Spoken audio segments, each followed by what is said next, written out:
relativism. Like that is what there is a relativist fallacy, and our whole society is operating on this relativist fallacy. Relativism simply being that whatever you believe can be true, whatever I can believe can be true. And it actually violates one of the three laws of logic that two contradictory things can't both be true at the same time. The whole public education system was created to turn out a product, meaning a person who is not a critical thinking, a person who is able to take orders and follow rules and just do what we say. Classical Conversation Studios presents Refining Rhetoric with CEO Robert Bortins, a podcast where faith, business, politics, and classical education meet. Join us as we use the classical tools of rhetoric to seek truth in every arena of life. Hello and welcome back to another episode of Refining Rhetoric. Today my guest is Kathy Gibbens. Kathy is a homeschool mom, business owner, Bible study creator, and host of the podcast Filter It Through a Brain Cell. She's also director of Classical Conversations and is married to Noble Gibbens, who is on episode 49 of Refining Rhetoric. And Kathy, it's just so good to have you on the show, and we've been wanting to have you on, so I'm excited that you're here today. So welcome. Thanks, Robert, for having me on. I'm super excited to be here.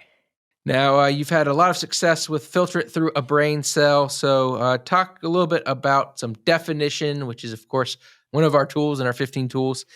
What is critical thinking and what is a logical fallacy, and why is it important to know about them? Yes, I was so happy to see that as the first question because that should be the starting point for everything. So, a couple definitions. Critical thinking is simply this: the ability to think about the things that you're seeing and that you're hearing, and to recognize if there's any errors in thinking or errors being presented. So, it's just the ability to think well. If I were to sum it up, really succinctly. And then in terms of, I always like to put logic in here and kind of give logic as a different definition, just because a lot of people think that they're the same thing, but there's a little bit of a differentiation, at least for me there is. To me, logic is then the ability to form good arguments based on what you know, what you've learned, what you've thought about, what you've observed. So I think those are two that get confused a lot of times in people's minds, but they're a little bit different. And then going on to a logical fallacy. So logical is just, again, thinking. Fallacy is an error. So a logical fallacy is just an error in thinking.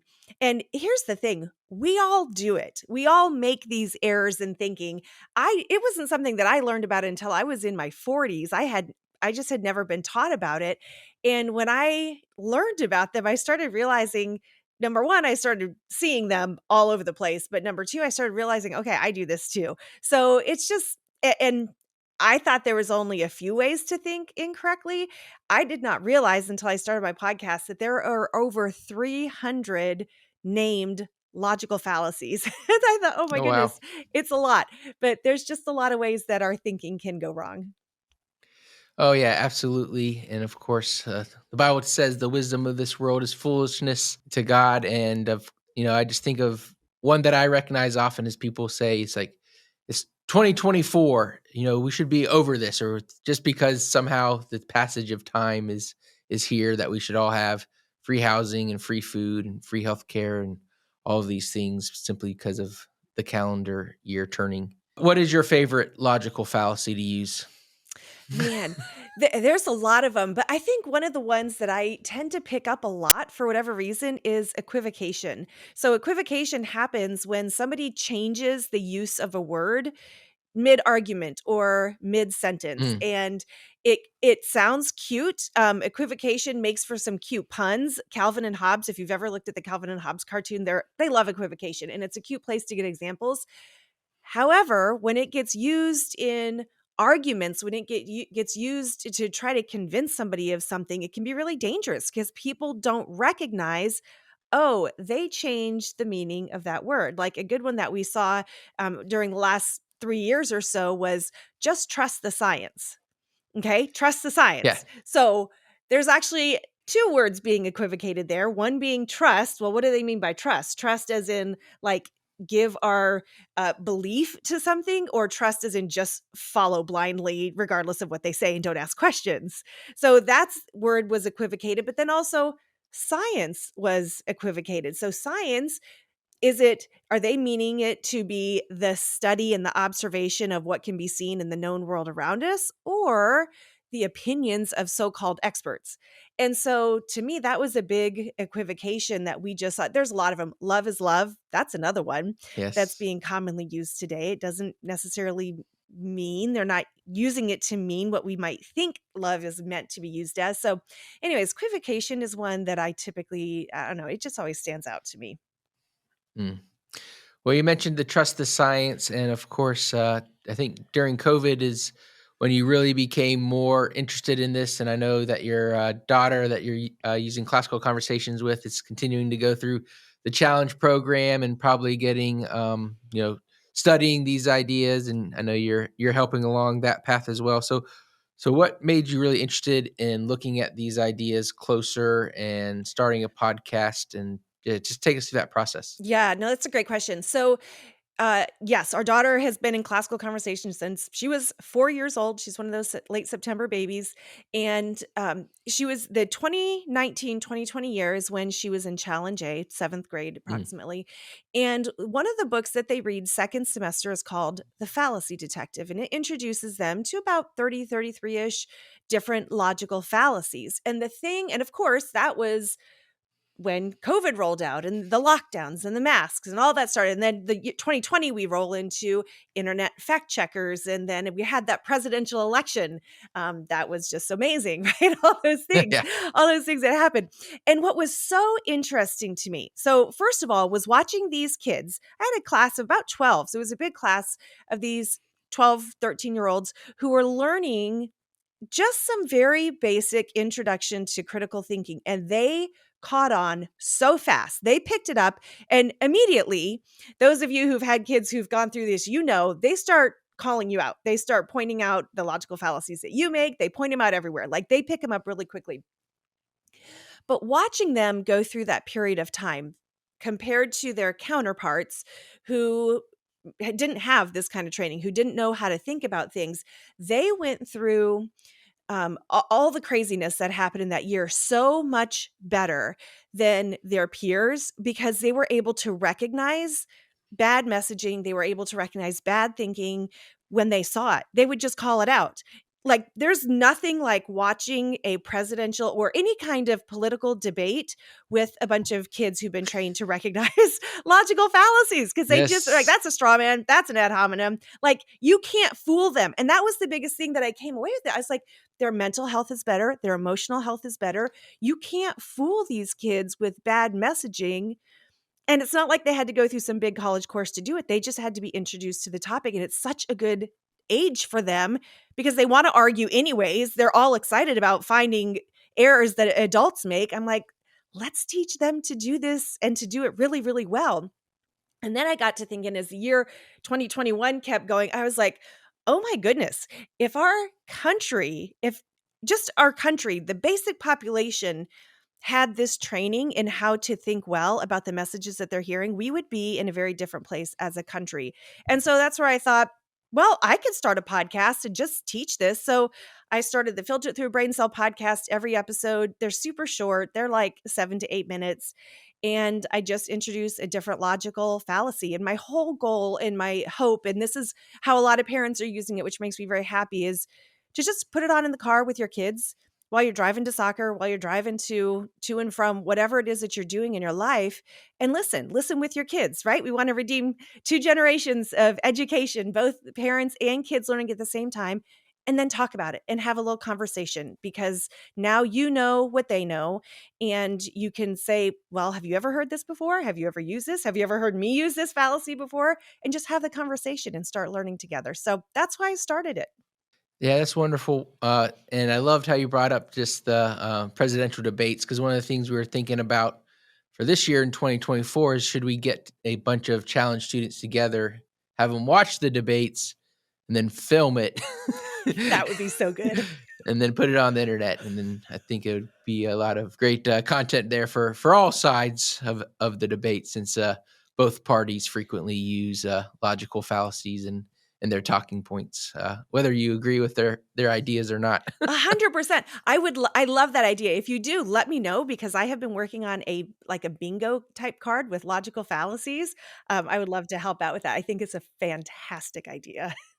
All right. Yeah, that's a good idea too. A logical fallacy bingo card for that. Yes. Now, we all have, as Christians, we have the Holy Spirit in us, and of course that gives us revelation. But sometimes there's this thing called common sense, but common sense doesn't always give you an accurate, portrayal of what's really around you. So talk about how we can like pair common sense and critical thinking and knowing these logical fallacies to just improve our decision making capabilities. Yeah, that's a great question. I think common sense is just critical thinking in its I don't know, in its infancy, in its unformed version. It's kind of to me, common sense is a little bit like a gut feeling, kind of a knowing. It's what you have. But when you learn what the logical fallacies are, it gives language. It gives language to thoughts, to ideas, to like, oh, I kind of feel like that might not be right. But you won't know why. You won't have any words for it. You won't be able to label it or name it. And when you learn the logical fallacies, it hones it. It hones your common sense. It gives your common sense, in my mind, a place to point and a place to go and say, oh, well, that's a faulty appeal to authority. And you give it a name and you know what it is. And now you can have something to really sink your teeth in. The other thing that I think affects common sense, well, that 100% affects common sense, it's what you've been exposed to. Number one, and that's limited for all of us. Nobody's been exposed to everything. And as Hmm. well, it's our cognitive biases, right? So as another definition here is cognitive biases are our limitations in our ability to think and to think well and to think objectively. And this is another one. We all have them. For instance, I'm a woman. I'm a mother. I'm a Christian. I'm a wife. I will always view the world through those lenses. I can't not view the world any other way. So I have certain biases that come with it. We have biases from the way we were brought up, from, our worldview. All the different things give us biases, and they're not always bad. Some of them are, they can be. And we have to just be aware of them. We have to be aware of our own. We have to be aware of others. And that affects our common sense because the thing that's been so interesting as I've kind of delved more into this critical thinking thing is how two people can look at the same event, view it totally differently, and be 100% convinced that they are right and that what they are viewing it as is true. And I'm like, there's no way both of you are right in this. So somebody is not right. Somebody's not looking at it right, but they're completely convinced because of their biases and what they're bringing to that conversation. So it's just a really interesting dynamic that what we think of as common sense varies from person to person. It can vary, and learning the fallacies takes that variable out of it, and it gives you something solid to stand on. Yeah, I think, so much of our culture, of course, we have our own biases, our own perspectives, and you get there 2 seconds later than someone else and they don't see the first thing that happened or whatever, right? Can really change our frame of mind. And, if your parents never let you dive off the diving board because you could break your neck, right? You're going to bring that sort of idea with you throughout your life potentially, unless you rebelled against that idea and Went for it. Yeah. do something different, right? Yeah. Um, so it's really interesting to think about, like, we have to be willing to look for the truth and knowing that we're bringing our perspective to it and be open to the idea that maybe don't have all the details to make an accurate assessment of what's in front of us. But I really think that culture has reduce that to your truth and my truth, where you and I aren't trying to come up with what is actually true, that we're both allowed to wallow in our lies or false, whether I'm not saying it's intentional, but in these ideas that we have that are going to produce less than ideal results. Let me put it that way. So I think we have to have a culture that's willing to embrace truth as it exists versus one that believes truth is completely relative. And it's going to be very difficult for any of us to come up with saying that, hey, these are logical fallacies. Well, it doesn't even matter if truth is completely relative. I can use whatever logical fallacies I want because it's true to me and it makes my life better to believe these things. Yes, yes. Which, I mean, so that's another word, truth. That's another word that's been equivocated, right? It used to mean something that's knowable, universally knowable and believed and can be proven and right, all the things. Now it's just whatever you think can be the truth. Like I can come up with the truth, you come up with the truth, and we all have to just say it's the truth. Well, it's not the truth if it. So that's another one that's been equivocated. And that also, you asked about society and their believing relativism, like that is what there is a relativist fallacy, and our whole society is operating on this relativist fallacy. Relativism simply being that whatever you believe can be true, whatever I can believe can be true, and it actually violates one of the three laws of logic, that two contradictory things can't both be true at the same time. And so it's so interesting, though, that we have accepted this as a society. And when you accept that as society, when you accept that anything can be true, now nothing is true. And it's just a wild place that we find ourselves in. And that's why my heart is for this generation. I'm like, wow, they are growing up in a time period when anything can be true. Women can be men, men can have babies. There is no truth. Unless you think it's true, then it is. It's like we've got to give these kids a solid footing to stand on so that they even stand a chance with all these messages that they're getting. Yeah, it's not surprising to me that Gen Z has significant identity issues. Suicide's way up, depression is way up.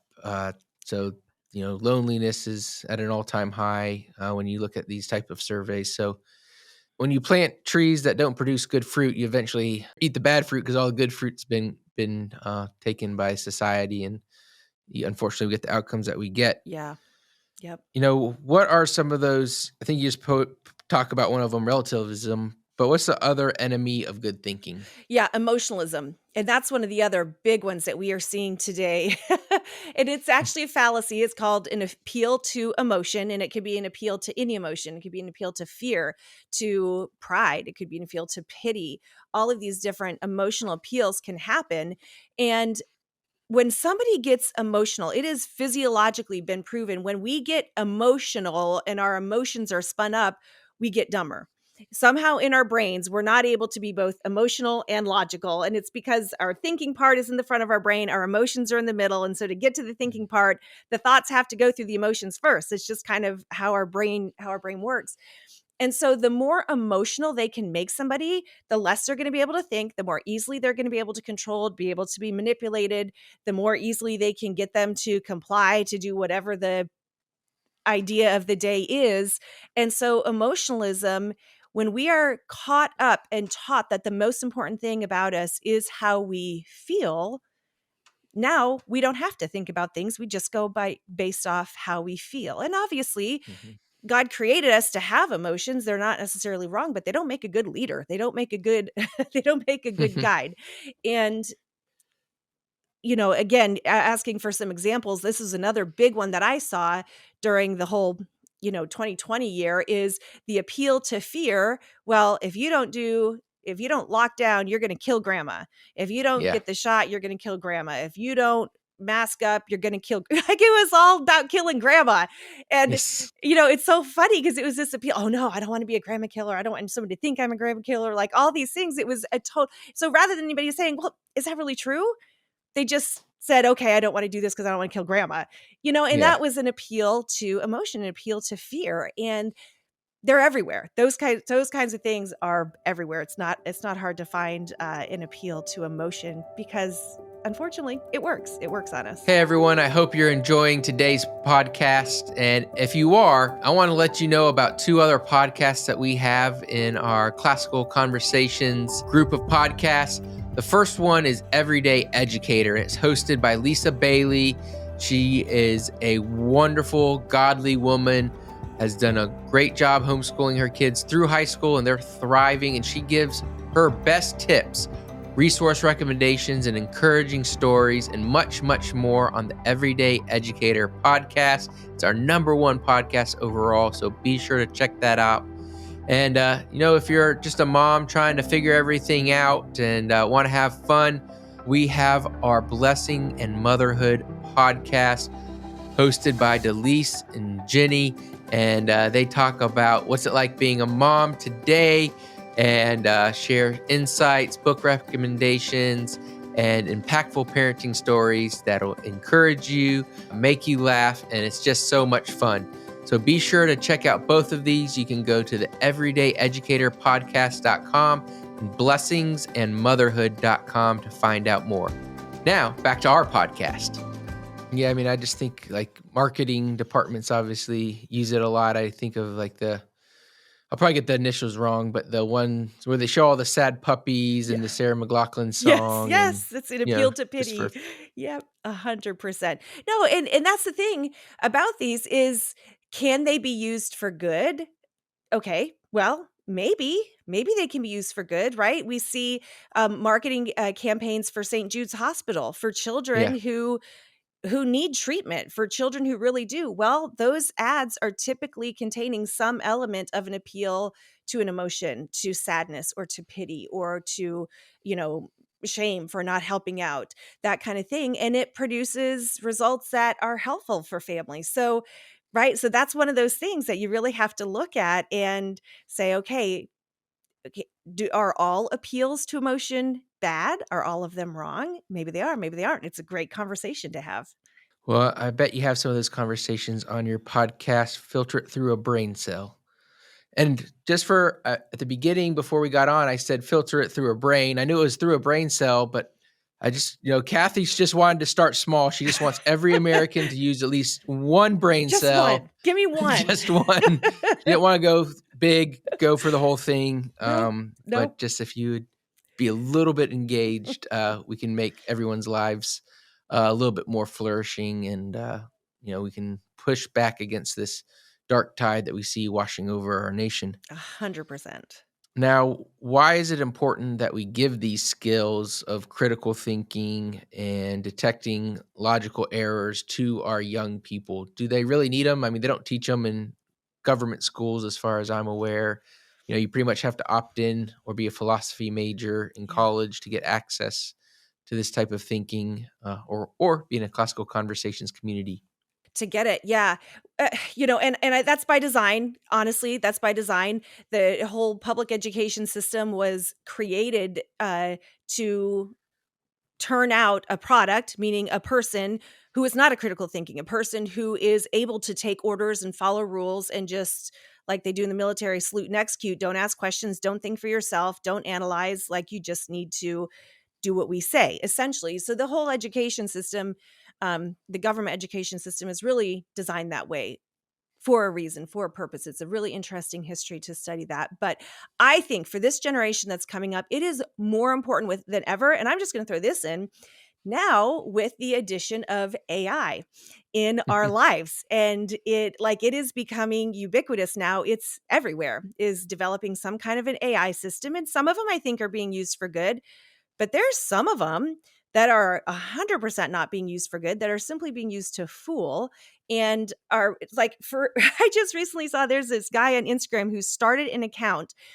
and the whole account is just pictures of this woman that's been completely made up by AI. So she's totally fake. It's all Right. pictures of this fake woman, and this account makes over like $10,000 a month with ads and sponsorships from major companies, and it's not even a real person, but the pictures Mm, look real. And there's a news agency that's just getting up and going that they're only going to use AI news producers, right? AI people to give the news. It's not even going to be a real person giving the news. And mm, I thought this generation is truly growing up in an age where they how would you know what to believe? How would you know what's true? Truth is going to be just a blur out there if they don't have some skills, if they don't have the tools to know how to think, and if they don't have the tools to mhm. discern, okay, what's true and what's not true. And AI is just one example of that. So I think for their own mental health, for their own emotional health, for their own ability to elect people who actually have their good in mind and their welfare in mind versus an agenda, it is an essential skill for these kids. Yes. I don't know. I think it's always been important, but I think even more so today, just with the technology and the access to information that we have, I think it's absolutely essential. Yeah, I think with the AI, like I asked it to write just a 2-paragraph biography of myself, and it pulled information from myself, my mom, and uncle, and like it was well written. It looked like it was cited, but if you didn't go check the citations, some of the citations were made up. Some Mm, of them pulled from articles, and then once you went to the article, you could see that it wasn't actually about me; it's about someone else. And some of wow. those things will improve, right, over Yeah. time with technology, potentially. But it's the same thing with people like, well, why do I need to learn math? I got a computer, I got math on my phone. And it's like, well, do you know that you typed in 5 times 5, or did you slip and type in 5 times 6 or Yeah. 4 times 6? And are you really able to then process what to do next? If you don't have a good Yeah. handle on the basics of math, are you going to know how to apply that number you just got to whatever question you have next? So I think you're right. There's so much good that can happen, or is potentially there, Yep. because some of these things are tools, and tools aren't necessarily good or bad. Yep. Although some tools may be more inherently bad than others. That we have to have people who can write these things logically. If they do become a big portion of our lives, we're going to want that to happen. And our young people, it's going to be easy to be fooled. I remember Yep. even I think last year, there was an AI image of the Pentagon being attacked, and the Wow. stock market dropped like 5% in like 15 minutes. And, within 10 minutes, they had like a, warning out that this, was not real and it was fake. And stock market jumped right back up again so quickly. Wow. But that was, these ideas of a deep fake or anything like that, Yeah. that's going to be coming out. I mean, what they have access to now is pretty incredible. And Yeah. it's just this, just the start of it. So we know they'll be able to take this video and our voices and remake this whole conversation to have it say whatever they want us to have Whatever said in they this want. one Yes. day. Exactly. Exactly. And that's why I think discernment is so important. It's good and getting more important by the day. Now we've talked about a couple of the fallacies that we see often. What are the 2 to 5? I don't know the exact number, but what are a couple that may not get as much limelight as some other ones that you think are super important for our young people and our adults to be aware of? Yeah, that's a great question. So another one is the moralistic fallacy. So the moralistic fallacy says that because I think something should be right, therefore it is. Okay, so we Mm, saw this last year when Roe v. Wade got overturned. And there is a picture that has been, you could find it on the internet easily of a woman who was there. She was protesting, right, the overturn, and she was clearly pregnant. And she had written on her belly, not yet a human. mm, And this was her way of saying, I don't think that this baby that's clearly in my belly should be a human. So therefore, it's not. Right. So just mhm. because she believes something to be true and something to be right, but that doesn't make it true and that doesn't make it right. So I feel like the moralistic is is a really big one that we're seeing because people, again, it goes back to their feelings. They feel or they Mhm. think that something should be true, should be right, but that still doesn't necessarily mean it is. There has to be something else objective behind it.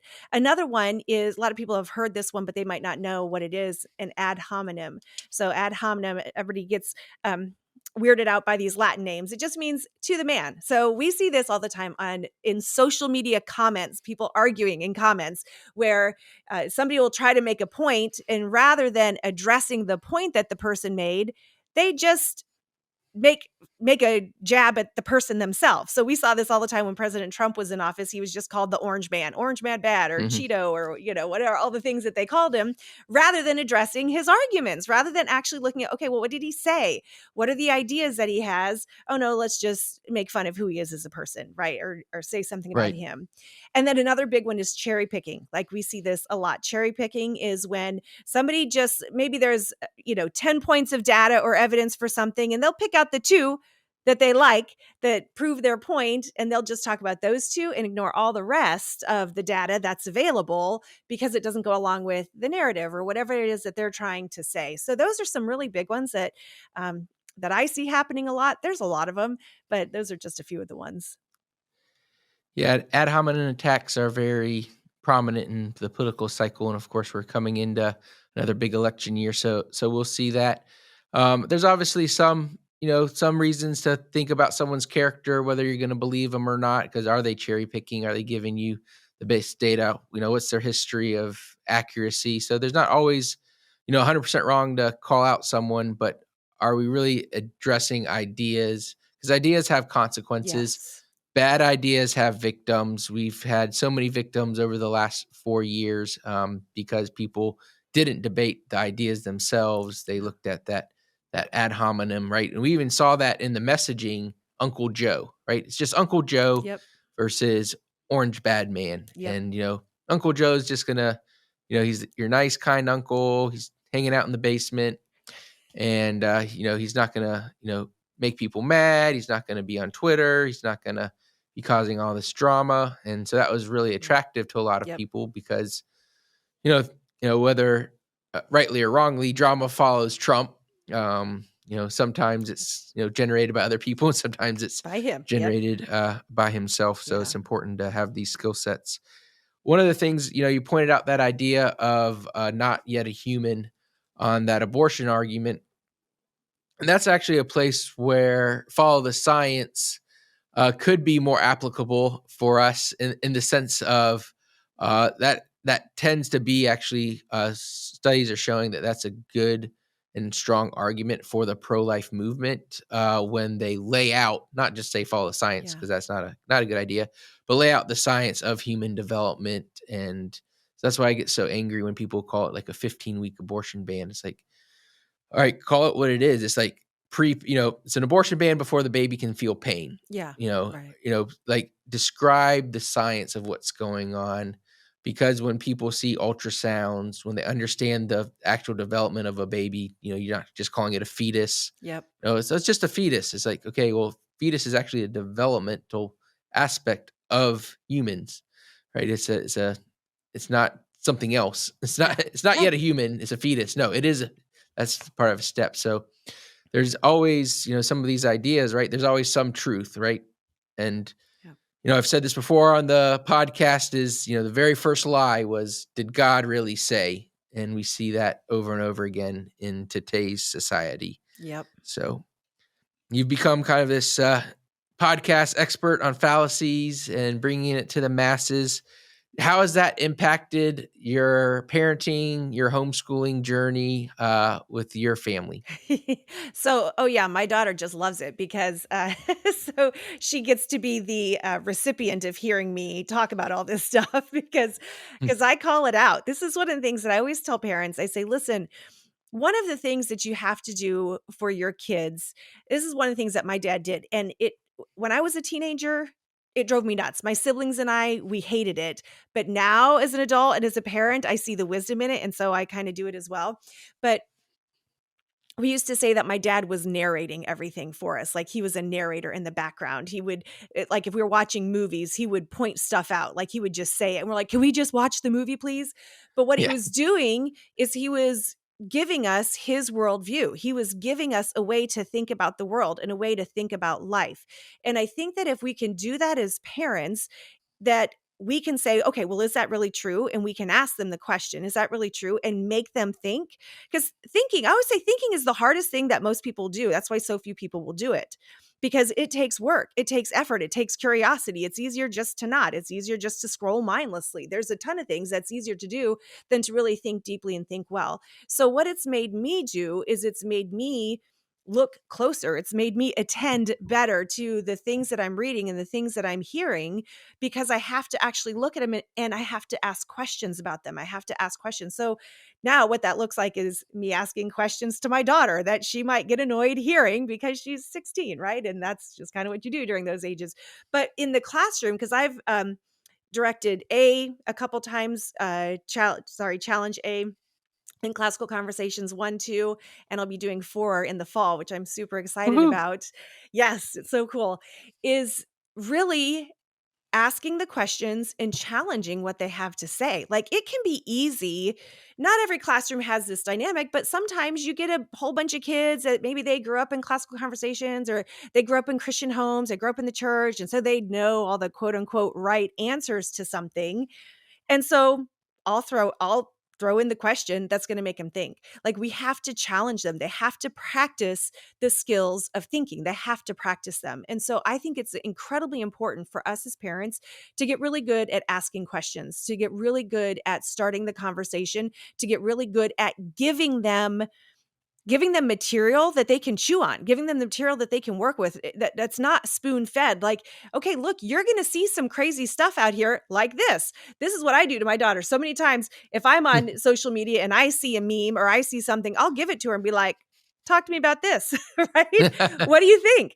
Because I want her to think about it. I want her to look at it and say, Mm. and she knows since I'm showing her there's probably something wrong with it, but I want her to figure out what that is, because this is how we all have to look at the things that we're seeing. Is we have to look at it and say, is that true? And if it is, why? And if it's not, why? Oh yeah, I think that's a great idea because, a lot of times unintentionally or intentionally, homeschool kids sometimes get the idea, oh, they're sheltered or not exposed to these things. Having been homeschooled myself, I can promise you I was exposed to about everything that you would and would not want your kid to be exposed Yeah. to at some point in my life. But just that intentionality of, these are some of the ideas the world has and Yes. how they're going to present it to you. And let's talk about this in a wise environment as opposed to one where it's just maybe your peers who don't necessarily have the same worldview or that same educational background have, and they're buying into this idea. So why is this an attractive idea, and how's that reflected Yeah. in the Word of God and these different ideas that you've been Yeah. taught through classical And education? I like to challenge them because it might be, okay, so yeah, you have the right answer, or what we would consider the right answer, but do you know why? Do you know why it's right? Can you defend it? Do you know what the other side thinks? Because if you don't even know what they think, you got nothing. This is why I love debate. The first step in debate is you have to learn what both sides think and believe about it. And so many people just won't take the time to do that. They just want to say they have a knee-jerk reaction to what they think is true. They have no idea and probably completely misunderstand the other side's stance on something. And then they just yell back and forth. And it just is Hmm. completely ineffective. Yeah, yeah. Well, we see that all around us. Well, we want our listeners to be able to think effectively, and there would be no better way of doing that besides rolling in classical conversations than to check out the Filter It Through a Brain Cell podcast with Kathy. So, Kathy, we're almost at the end of our time. So, just tell them, like, how can they connect with you? Obviously, through your podcast, where can they see that? And is there social media that you're active on that they should go check out? Yes, absolutely. So the podcast is on pretty much any player. I am on Instagram, so it's just filtered through a brain cell. You can find me there. I post reels and stuff like that on there. I like to share different things that I find, and Facebook just under Kathy Gibbens. And then if you want to take a quiz, I have a free quiz on my website where I've got like 10 different memes. I love teaching with memes because to me, that's our world. We live in a world of memes. And so I love to pull memes and use that as a way to teach. So I have a free quiz that people can go and take. Just go to filteritthroughabraincell.com/quiz. You can take it. Your kids can take it and just see how you do at recognizing and naming some of the fallacies in these memes that are on that page. Well, I'm looking forward to the day where we only communicate through memes. So I'm going to definitely have to go check out the website and see what that's all about. But thank you so much for coming on the show today. Absolutely. Thank you for having me, Robert. I really appreciate that Kathy had the nerve, the gumption, the enthusiasm to start her own podcast to talk about logical fallacies. And it's just another inspirational story of classical conversations moms and just what they can do and just how wise they are and how important it is for them to share their wisdom with the world. I hope you watch this on YouTube. If not, check out future episodes there. You'll see that I am wearing a Classical Conversations shirt, which you can purchase at classicalconversationsbooks.com. We got a lot of merchandise dropping in 2024 that we are super excited about. Be sure to subscribe and share this episode with someone who needs to think more logically. Until next time, keep practicing the 15 tools of learning. Thank you for listening to Refining Rhetoric with Robert Bortins. Want more? Make sure to subscribe so you won't miss an episode. You can also follow us on social media to continue the conversation and visit classicalconversations.com/rhetoric to find out how you can join a local homeschool community.